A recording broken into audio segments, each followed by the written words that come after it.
Hi LinkedIn, happy Monday. For those of you who are maybe watching this who don't know me, my name is Olivia Patch Walker.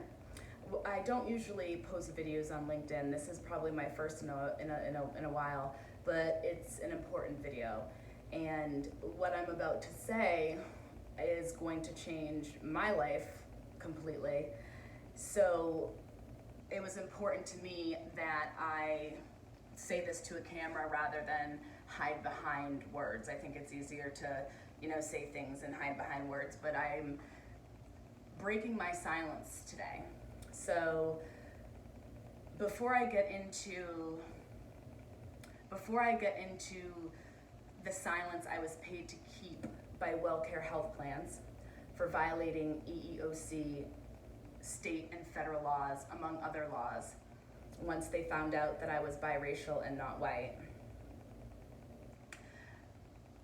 Before I get into more of those details, I just want to say why this warrants a LinkedIn video. It's been clear, we all know, diversity and inclusion initiatives across industries are very popular right now. We've seen things like Papa John's in the news, the Me Too movement. There was the hashtag recently, 38%, where there was a lot of, it was trending in a lot of industries where Black women, specifically, a study had found Black women were, there's quite a disparity between that of Black women and men, and more so than the disparity between white women and men. Although the point of the point of me breaking my silence is not to get into the oppression Olympics. I'm just stating the facts. I have worked very hard to get to where I am, and I understand that by breaking my silence, I am effectively, more than likely, sabotaging my career. But we all make choices, and I've decided that I would rather be able to look at myself every day, look at myself in the mirror, than remain silent. Because the problem with rallying around these hashtags, while awareness, sure, right, the first step in solving a problem, right, is acknowledging there is one. So I get it, like the hashtags are good in that regard, but that the hashtags aren't enough. The hashtags aren't going to change things.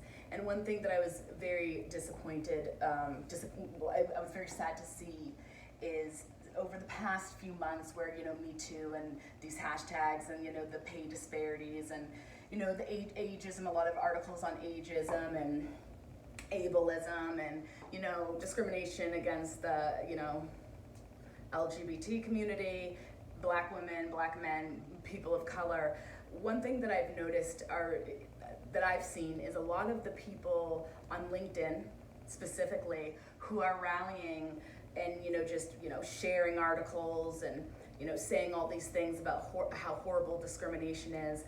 A lot of people, the same people rallying around these hashtags are a lot of the times are the same people that either stay silent when they see it happen and or the perps. So it's important for me to break my silence, and I do so with the hope that it will empower other people to break theirs, because that's the only way change is going to happen. Hashtags are great, but we have to go a step further.